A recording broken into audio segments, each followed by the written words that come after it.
Hi everybody, welcome back to my channel. My name's Jeff Searle and I'm at the Searle Brothers Nursery here in Southwest Ranches, Florida. Today I'm going to talk a little bit about some of the plant material that we're going to be selling at our upcoming extravaganza sale. This will be our fall 21st annual extravaganza sale. It starts on October 4th, 5th and 6th, Friday, Saturday, Sunday, and then it always runs a second weekend, so it'll be the weekend after that. So one weekend from now. We're in the big shade house here, and I'm going to talk about 3 different palms. This first one is a really special palm. This is the lipstick palm. You might have seen these in pictures and magazines. You might have traveled in some of the parts of the world and seen them in tropical areas. Costa Rica, Panama, Thailand, Malaysia. They're native to Thailand and Malaysia. They're a little cold sensitive here for South Florida, so I do recommend, if you do live really close to the beach along the shoreline, you can plant these in your yard and get away with it. If not, most people do buy them and keep them in containers on their patio. I kind of recommend when it gets down to about 50 degrees and you have it in a container, bring it in your house for a day or two until the temperatures get back up. This is a beautiful palm that has dark green foliage. It's a clustering palm. As you can see, lots of babies coming up. And the beauty of this palm is this red, scarlet red lipstick color in the crown. These are slow growing.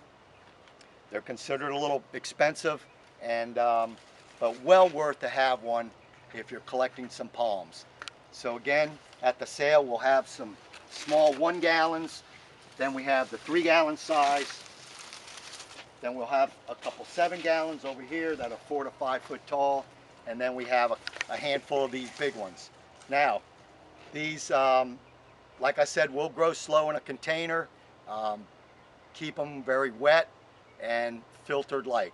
Now, if you have watched some of my other videos, we did a video also on the hybrid lipstick palm. That was a big one that was in my yard, more of an orangey red. This is related to that palm. This is a parent, one of the 2 parents that produced that hybrid over in Hawaii.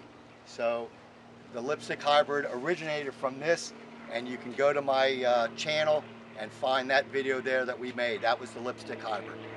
Okay, so this is Certostachys renda. Over here we have another exciting palm that does very well here in South Florida. This is Areca catechu, the betel nut palm, but this is the dwarf form. The common or more regular Areca catechu is more of a slender trunk. Typically you'll see them after many years in the landscape here, 20-25 feet tall, puts out a big yellow fruit with 1 seed inside. This is a dwarf form, so it's going to have a much more fatter, compact head of leaves. These command a lot more money for this form or variety of Areca catechu, and collectors are always looking for these. They're hard to come by. We have actually 3 different sizes. The real big one in 65 gallon, we have the 15 gallon, and then over to our left we'll have some little 3 gallons on the sidewalk. Anyways, these will typically do very well in full sun. I grow these out in the full sun, so they're already acclimated if you pick one up, and ready to go. The leaves are very short, very compact, and that's what you want to look for. And the secret to a good form on these dwarfs is the lack of the petiole or stem. If you see that on a normal palm, say this palm over here, you'll see this is the stem here or petiole, and over here you have nothing. And if you zoom in over here, Travis, you'll see again there's very little stem here. That's the secret. That's what you want to look for. Over here we have some more. Here's some really beautiful compact ones that will be out for the sale. And this is Areca catechu dwarf. And the last palm we'll talk about, this one's been around many years. One of my best selling palms. You've seen these around in the landscapes. They do great here. This is Laquala grandis. These have a round circular entire leaf. Okay, these need to be in a good shady spot out of the wind. They get a very slender trunk, slow growing. Typically you'll see them after many years 5-6 feet up to maybe 8 or 9 feet tall. That's an old one. They'll come into flower and produce little orange seed, and that slows it down. So we have Laquala grandis. We'll have some pretty little 1 gallon size. We have a 3 gallon size. We have some 7 gallon size back here. And then I have the real big one on the sidewalk. This is, again, this is a beautiful palm for the landscape, Laquala grandis. Well, I'm in another part of the shade house here up at the front end. And over here, we're going to talk about my extensive Croton collection, which is probably the second love of my life as far as plants go after palms. So when you first come into the shade house, this is going to be a beautiful collection of my Crotons here, all different colors from pastel pinks and lime greens to green, yellows, reds and oranges, all kinds of leaf shapes and sizes. So here I want to talk about 4 different ones real quick. This one, which has got a very narrow, little bit of a twist and curly leaf, this is called Twist and Point. It's a very compact Croton, green and yellow colors only, but it's got a very pretty distinct leaf shape to it. Over here, this is another Croton. It is unnamed, so I don't have a name on it, but I wanted to show you. This is a leaf that has what we call shoulders up here that start at the beginning of the leaf and then taper in and come back down. Okay, this is one of my favorites. This is one of the big leaf Crotons called Jungle Queen, and as you can see, these leaves will get bigger and bigger as the plant gets bigger, and it's more of a big oval leaf shape like this one. And again, you can look at leaves on one plant and find how they really can change or look very different even on the same plant. And that's what drives a lot of us Croton people nuts, that it's not a very distinct leaf shape necessarily on every plant. But anyways, this is Jungle Queen. These thrive in partial light. You don't want to put most of these varieties out in the full sun. They will bleach out with their colors and the leaves will get smaller. There are some varieties that do well in the full sun, not Petra. Petra is probably the #1 selling Croton in the box stores. But again, if you want Petra to look nice, put it in some partial shade to keep the size of the leaf and the color. And this last one, which is one of my favorites also, this is called Trinidad. This has well, first of all, it's got beautiful pinks in it, which is very popular with Croton collectors.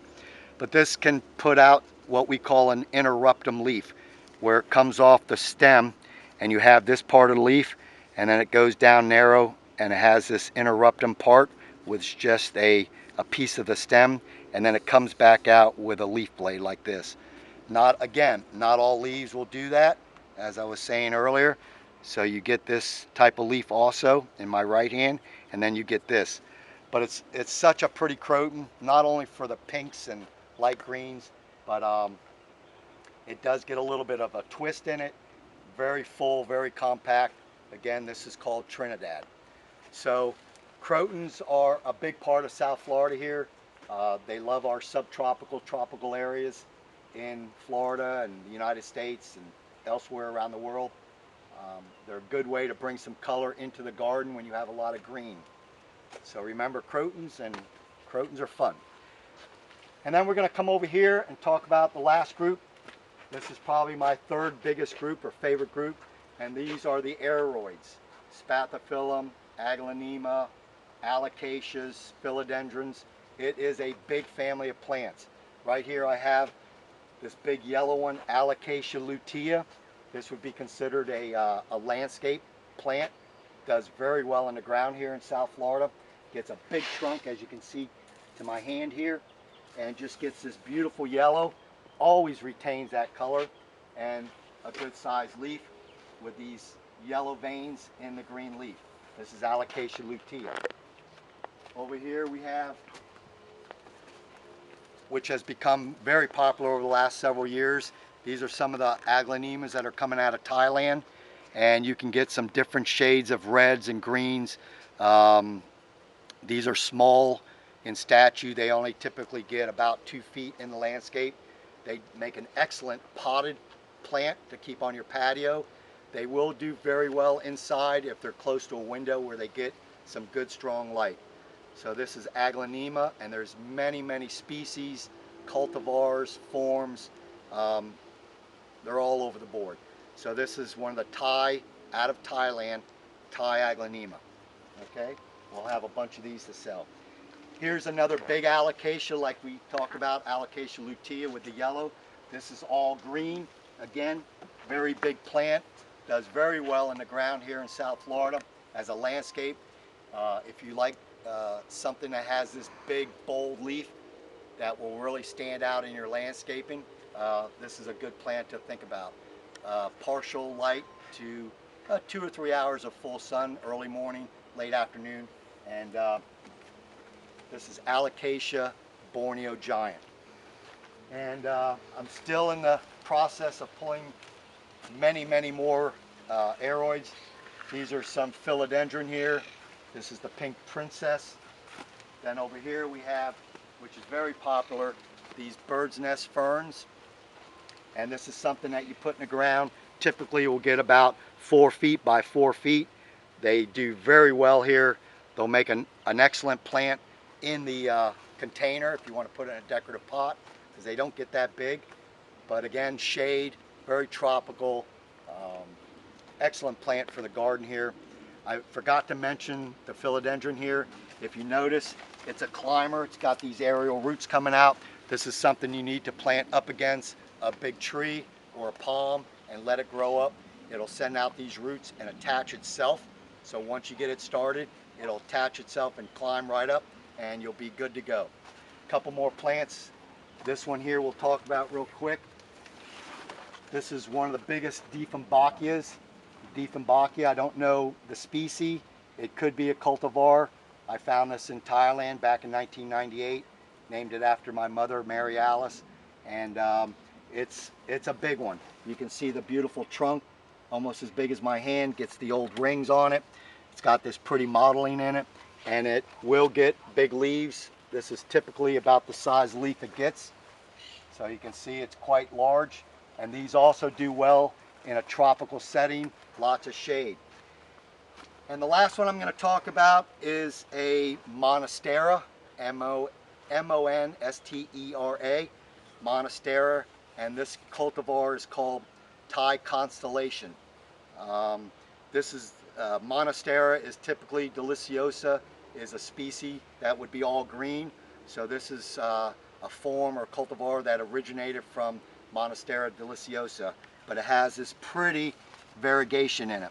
With all these speckles, you'll get big blotches. It's kind of a creamy, yellowy white color, not really a typical white and green. You do have some other Monsteras that will have that variegation in it, but this is Thai Constellation, and this is a very extremely popular plant right now on the market. So that's it for today. We're going to wrap it up. Please subscribe to my channel. We're going to make some more videos here shortly. This one today was just for the upcoming extravaganza sale. If you live close by in South Florida, please come out and support us. This is our 21st year, so we've been doing this. We are going to have all kinds of plants, including fruit trees, some orchids, a big, vast amount of landscape material, and all kinds of 1 and 2 goodies. Also bromeliads. I'm probably forgetting some stuff, but you got to come out. We get a lot of people, free admission, free parking, and I look forward to seeing you. And come by and say hello. I'm Jeff.